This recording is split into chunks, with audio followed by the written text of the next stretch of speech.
Hello, I'm Aerith Kuroka, and in this video, I'll be presenting my Lest We Forget project for History 1301 over Mary Ludwig Hayes. What did I have to do in this project?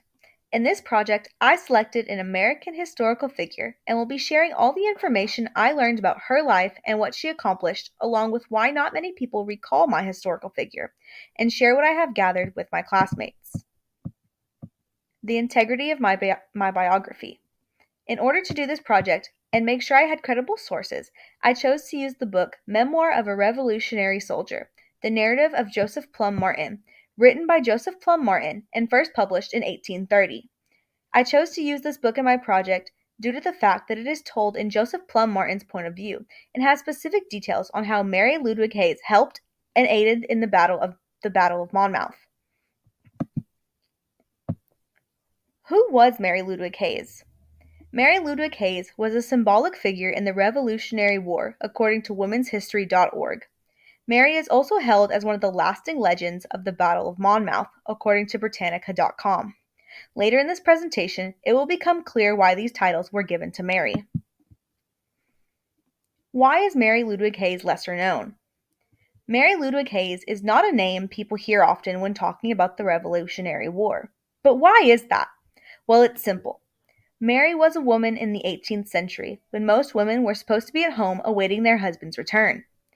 While she was not the usual housekeeper during that time, Mary was on the front lines helping hydrate the troops with water before, during, and after battles.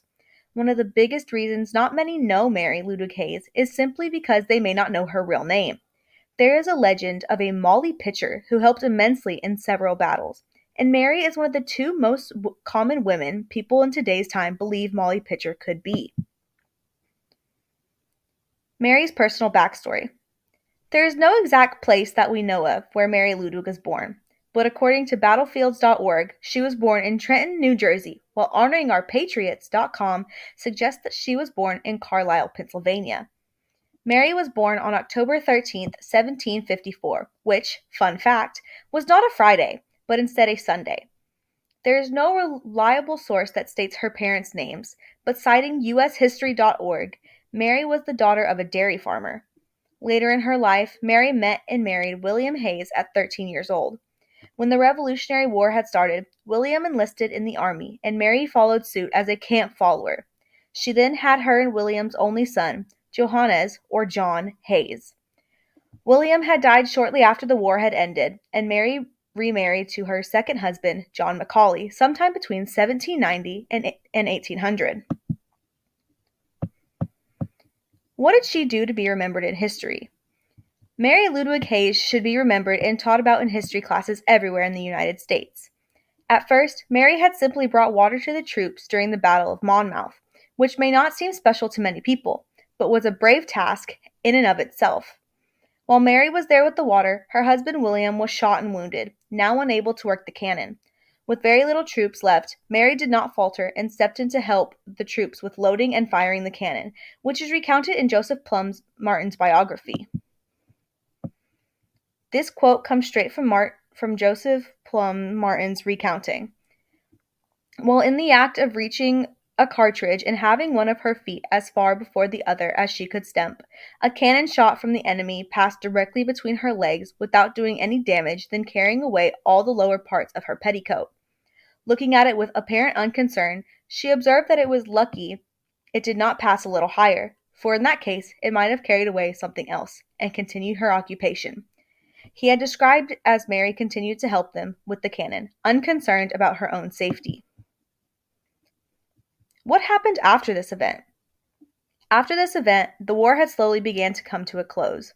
When the war ended, Mary's husband, William, began to become sick and eventually passed only a few years after the war had come to an end. Mary remarried her second husband, John Macaulay, sometime between 1790 and 1800. Mary and John were happily married until John had blown the money and sold the objects and land that William had left for Mary.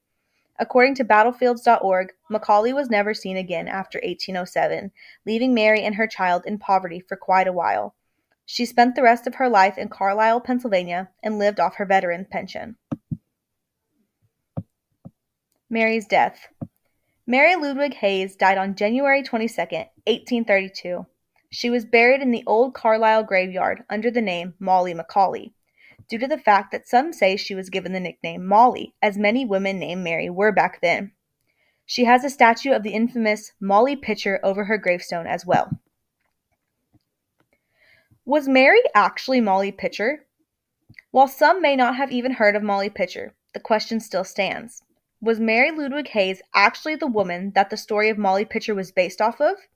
According to ushistory.org, another woman who this story could have been based off of is named Margaret Corbin. Margaret was said to have taken a cannon up to Fort Washington on Manhattan Island, New York, after her husband had died. Perhaps we will never know who the real Molly Pitcher was, but I leave you with this. Based on the information you've learned about Mary Ludwig Hayes and the small amount of information given about Margaret Corbin, who do you think could be the true Molly Pitcher? Whether or not Mary Ludwig Hayes is Molly Pitcher or not, there is no doubt in my mind that after all she did in the Revolutionary War, that she should be remembered by more people in today's world. And here is my We're Excited page.